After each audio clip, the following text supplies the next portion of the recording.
Good morning. Welcome to Trinity Episcopal Parish's class over the history of Christian worship.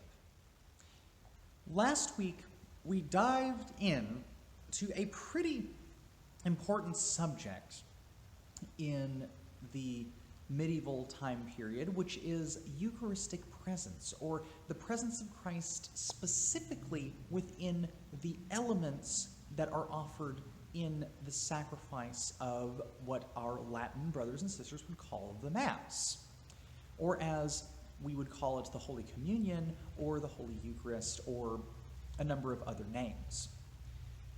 The reason why we talked about that is because we need to understand the kind of theology that leads up to the Reformation time period.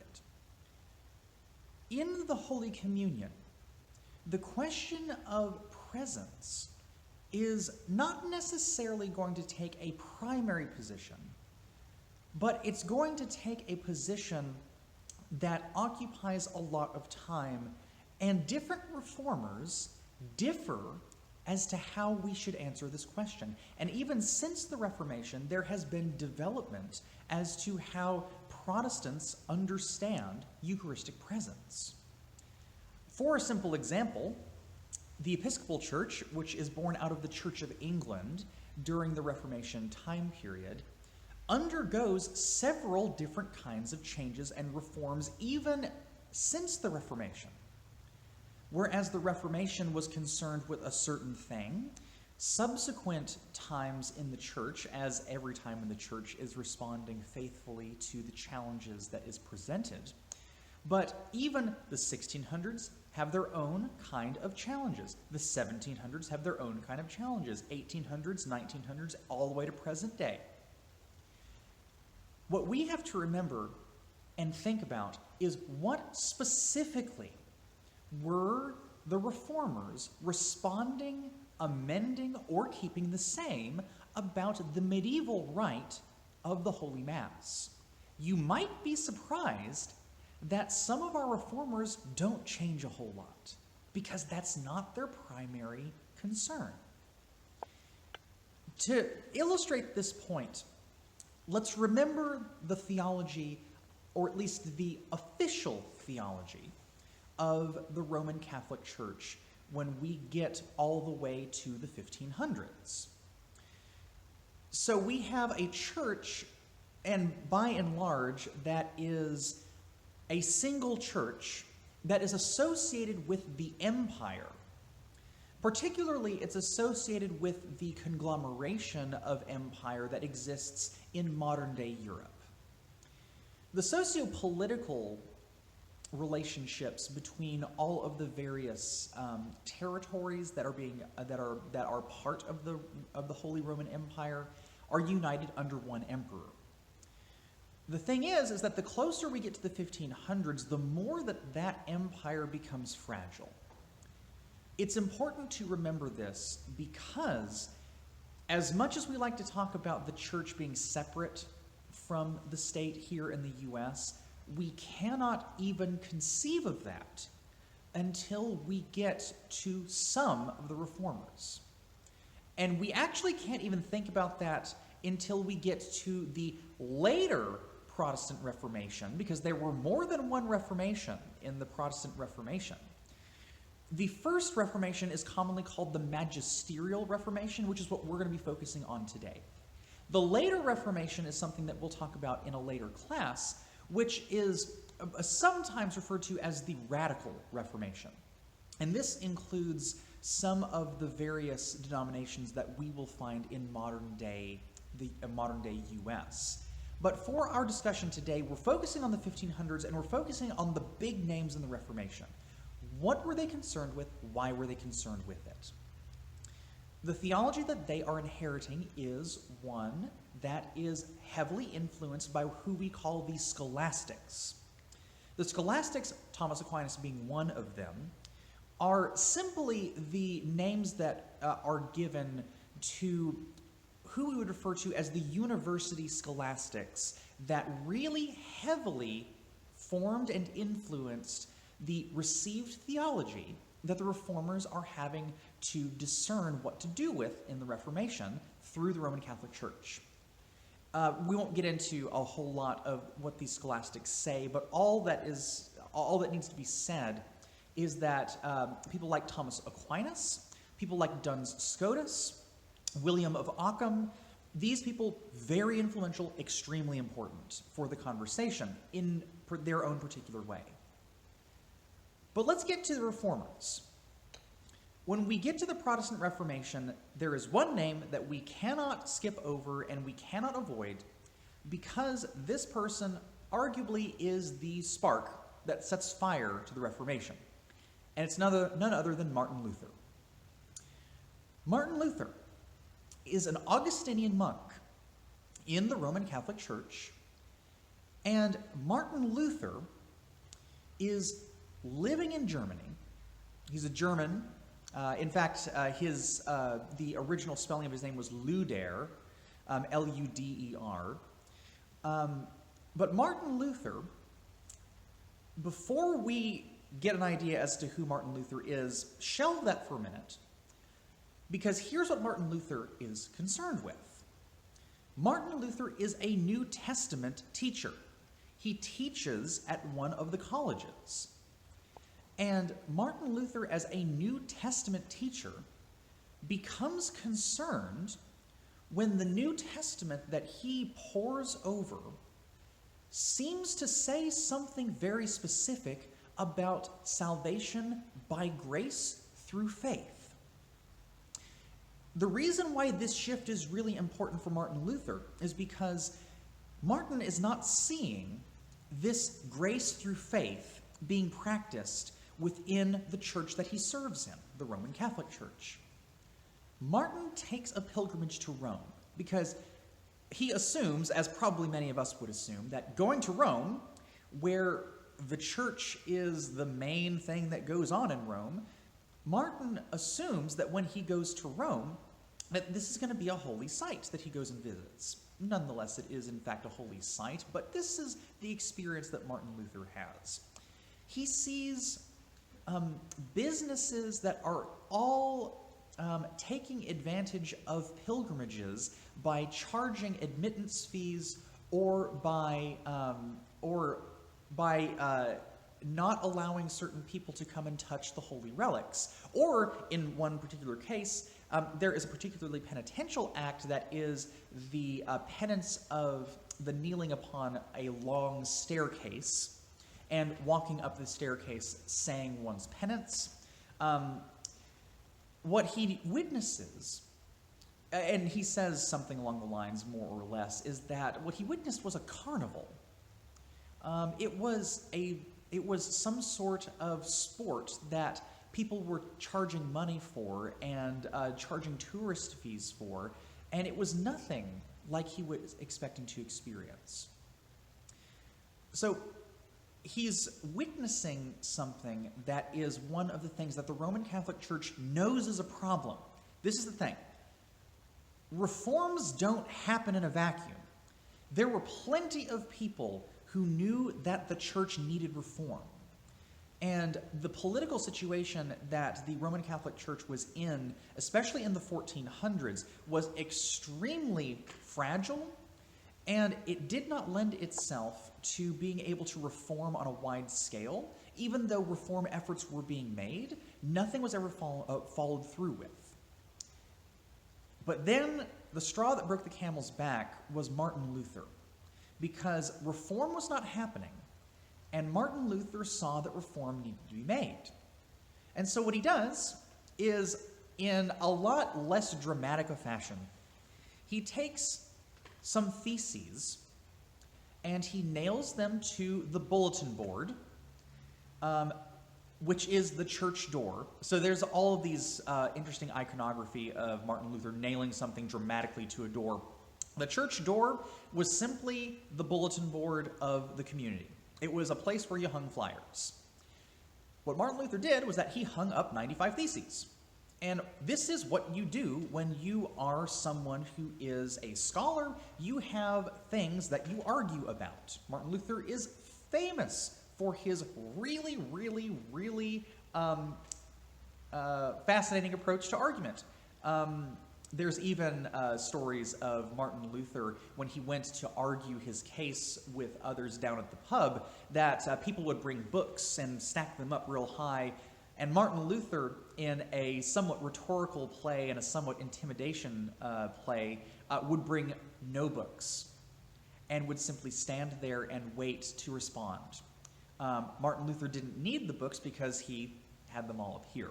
But that's a little aside. So you get a little bit of what Martin Luther is up to. Martin Luther is a faithful member of the church, had a powerful conversion experience. But Martin Luther sees there are practices in the church that must be reformed. The main thing that drives Martin Luther nuts is this idea of indulgences. The famous example of this in Martin Luther's own life is there is a traveling preacher who is selling indulgences and selling them to the poor so that their loved ones who have passed on into the next life can have less time in purgatory. Martin Luther, especially in the town that he lives in, sees this directly oppressing the poor for a reason that Martin Luther does not think has any standing. And he challenges the church authorities on this, going all the way even to the Pope.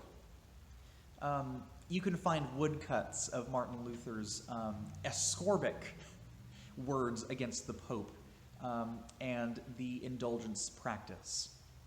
But Martin Luther is not concerned with Holy Eucharist presence. Martin Luther doesn't even treat this as an issue.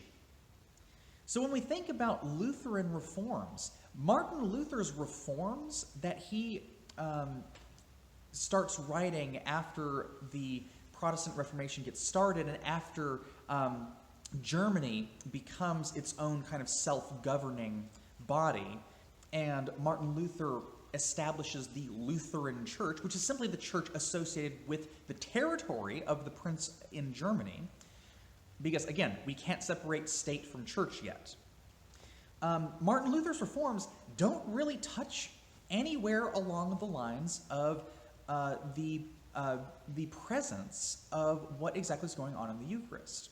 Now, he might have some issues with how exactly Christ is present in the elements of the Eucharist, but by and large, Martin Luther isn't super concerned with the fact that Jesus is present in the Eucharist. As a New Testament scholar, Martin Luther actually even says to some of these other reformers that he meets with, Zwingli being specifically one of them, that Jesus said, "This is my body." And so, case closed. This is what the Holy Word says about what the Holy Communion is supposed to be. For Martin Luther, the word is literal. Once again, if you remember to last video, think about Radbertus and Retramnus. Radbertus said that the reality is that this is Christ's body and blood. That's exactly what Martin Luther does. And so in Martin Luther's reforms, Martin Luther is not concerned with the presence of Christ in the Eucharist. Martin Luther is concerned about grace through faith alone. Martin Luther is concerned with the oppression of the poor by the selling of indulgences through what Martin Luther believes is an incredibly unfair and unclergy-like behavior of the Roman clergy, as well as the Roman pontiffs and the Pope. And so that's what Martin Luther is concerned with. He's concerned with a more faithful understanding of justification, not really concerned a whole bunch with the presence of Christ in the Eucharist. And you can see this in his reforms. So Martin Luther, not really changing a whole bunch. Now let's talk about someone who changes a whole bunch, which is the person I just mentioned a couple minutes ago, Huldrych Zwingli. Zwingli changes a lot. And it's because Zwingli believes that the Holy Communion, that again, like we talked about last week, he goes along with Retramnus. That the figure is the body and blood, and that the reality is the bread and wine taken in faith that we receive not the presence of Christ, but we receive after the manner of Christ. This is where sometimes ordinance starts getting used in the language of the Holy Communion because of Huldrych Zwingli's discussion of what the word sacrament means. For Huldrych Zwingli, one of the main things he has to overcome is language of the sacrament. And instead of dismissing the term sacrament, Zwingli simply relocates what the meaning of sacrament means, because Zwingli looks back in the older uses of the word sacramentum, which is the Latin where this comes from, and the older etymological use of the word sacrament simply means public oath.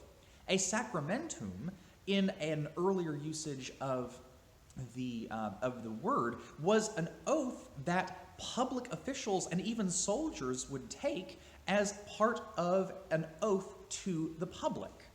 This is a public promising to fulfill something. So for Zwingli, sacrament is completely an appropriate term to use, but sacrament does not mean the same thing that the Roman Catholics were meaning in Zwingli's time period. So you'll have some Protestant groups within the U.S. that are a little nervous about the sacrament language, that are nonetheless owe to Zwingli a lot of their Eucharistic theology, a lot of their theology of the Lord's Supper. But the thing is that it's helpful to remember, even Zwingli was not bashful about using the word sacrament. He simply adjusts what the word sacrament means and uses an actual etymological way of getting at this. About the older use of the word sacrament was in a public oath ordinance language. And so this is where the ordinance language comes from. And this is where Zwingli, in opposition to Luther, Zwingli and Luther went at it at one point in time in a legendary tale where Zwingli and Luther were having a beer down at the local pub, and Luther got so incensed with Zwingli and they got so irritated at each other that it's said that Luther wrote in the beer suds "est," which is the word "is," which again, it depends on what the word "is" means. Is it literal or is it figurative? So Zwingli completely pivots on the language of presence within the Lord's Supper. Zwingli, in the Zwinglian theology, there is no presence in the Lord's Supper. It is simply an ordinance in which we perform this after the manner of Christ. Christ is present in our minds as we do so, the enlivening of the mind. Now, let's go to another reformer, none other than John Calvin. John Calvin is an interesting person because of the kind of presence theology that John Calvin is particularly interested in. But again, the reformers are more concerned with soteriology, which is salvation theology. They are more concerned with our theology of salvation. Again, Martin Luther is concerned with grace by faith alone. Zwingli, by and large, even though we do have change to the Holy Communion practice, Zwingli is concerned with how one is saved, and how one can be saved and not be a part of the Roman Catholic Church. Martin Luther, but also John Calvin's the same way. And John Calvin answers this question by predestination theology, which doesn't come from nowhere, because guess what? Martin Luther's an Augustinian monk. John Calvin, heavily influenced by St. Augustine, guess what? St. Augustine of Hippo is the theologian in the 400s, the 300s and 400s that is primarily responsible for predestination theology. John Calvin simply takes what he believes is faithful from the theology of St. Augustine and brings it forward into what we commonly call today Calvinism, which is more particularly interested in predestination. But what does John Calvin do with the Lord's Supper? Well, John Calvin has a very interesting way of thinking about this, which is very heavily influenced by another reformer named Martin Bucer. Bucer is a German theologian that influences John Calvin, but also our favorite Archbishop of Canterbury, the Archbishop that is responsible for the first Book of Common Prayer, which is Thomas Cranmer. So guess what? Calvin and Thomas Cranmer have a lot in common. They have a different ecclesiology, though. What does John Calvin say? John Calvin says that the act of partaking communion raises us to where Christ is. Now, there's a whole lot going on here that's underneath the surface. We have to get back to philosophy. So remember, we talked about philosophy last time. Aristotelian philosophy is what Thomas Aquinas is using to understand why the presence of Christ in specifically the elements is body and blood is by transubstantiation, where the substance of something is what something is, and the accidents are the outward observable things of something. The substance of the accidental bread and wine is actual body and blood, even though we cannot discern the difference except by faith, as Thomas Aquinas would say. Now, John Calvin and Martin Bucer don't like this. Zwingli also. The reason why they don't like this is because of a philosophy of presence. Because they take so seriously that Jesus Christ descended and became incarnate in the body and blood of humanity, but also that Christ was raised in the body and blood of humanity.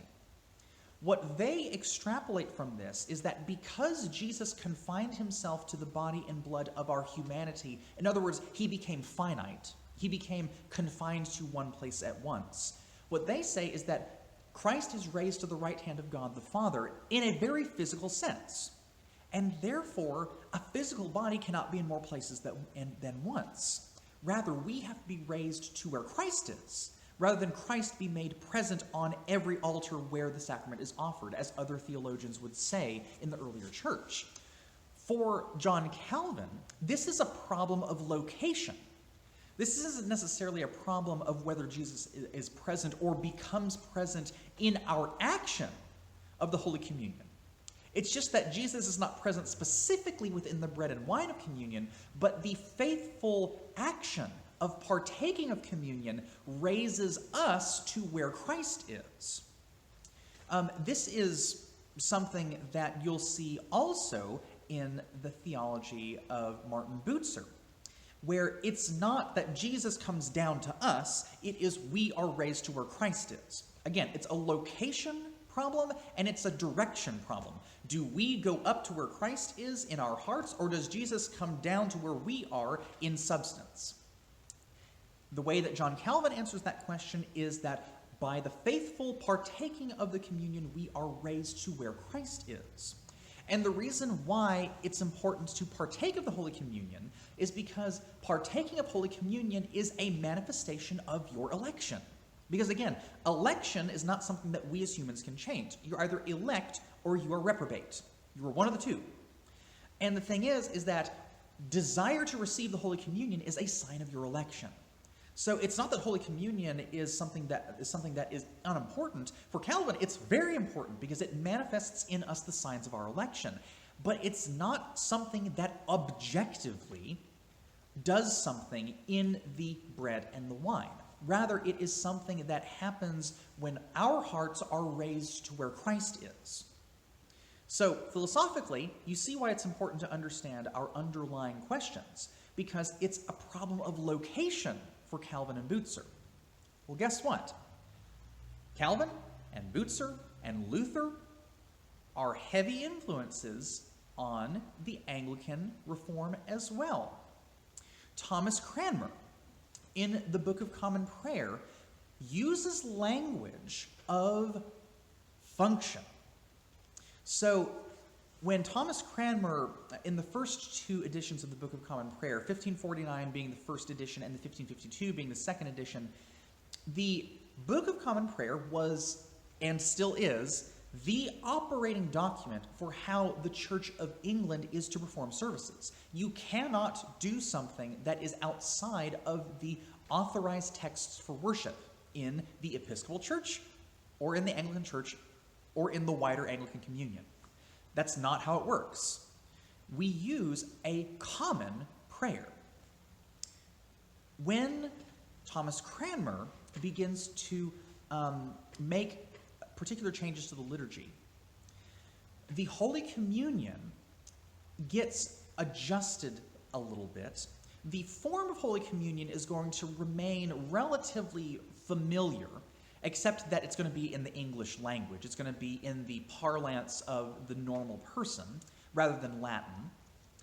And except if you're at the cathedral schools. I guess I should say, except if you're at the cathedral schools where Latin was the language of the professors. You use Latin all over the place, and therefore it's the language that survived. But the Book of Common Prayer, the act of faithful eating is the thing that is important for raising one's self to where Christ is. In fact, functionally and practically you can see this in that when the bread that is used and the wine that is used for the communion, when the communion is finished, there are instructions in some of the manuals that the priest, well, they would say pastor at the time, that the clergy are to take the leftover bread home for lunch. So, in other words, there's nothing special about this bread. There's nothing special about this wine. It is the functional act of eating these things that makes them holy. It is the use of them is what makes them holy, not anything substantial about them. Rather, it is what use that these things have. So, like, for example, when we have Holy Communion, in a pure Thomas Cranmerian sense of the Reformation, it is the function, it is the use of the stuff that makes things holy.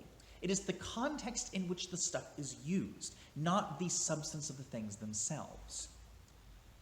So there's a whole range of theology in the Reformation, in the magisterial Reformation. Luther, not super concerned with changing any of the theology as to the fact that Christ really is present in these elements. Zwingli is going completely the opposite direction. That he's just flatly saying Christ is not specifically present in these particular things. It is an ordinance to be done after the manner of Christ, and Christ resides in our hearts and minds. Butzer and Calvin are going to say that it is the functional use of these things that raises us to where Christ is. It's not that Christ comes down, because Christ is in the flesh and blood still when he gets raised, even in the resurrection. And so Christ can only be for them in one place at once, because Christ has chosen to confine himself to one place. And if Christ is at the right hand of God the Father in the heavenly realms, we have to be raised up there, not Christ come down here. Cranmer, Thomas Cranmer, the Archbishop of Canterbury during the Reformation, largely will follow a similar line of thought. Keep that in mind, because next week we're going to talk about how the worship of these various denominations look like. And it's helpful to know where they begin theologically, because the changes that they make are not out of nowhere. They make specific changes because of the theology that they hold. It goes all the way back to a very simple thing that we talked about at the very beginning of this course, which is that the way that we worship influences the way that we believe. Likewise, the things that we believe influences how we worship. That reciprocal relationship between worship and belief, liturgy and theology, continues through the Reformation. And you will see the outcomes of those changes when we talk about them again next week. But for now, friends, thank you so much for joining us for this class of the Reformation's theology of the Holy Communion. As always, friends, be safe, and may God bless you.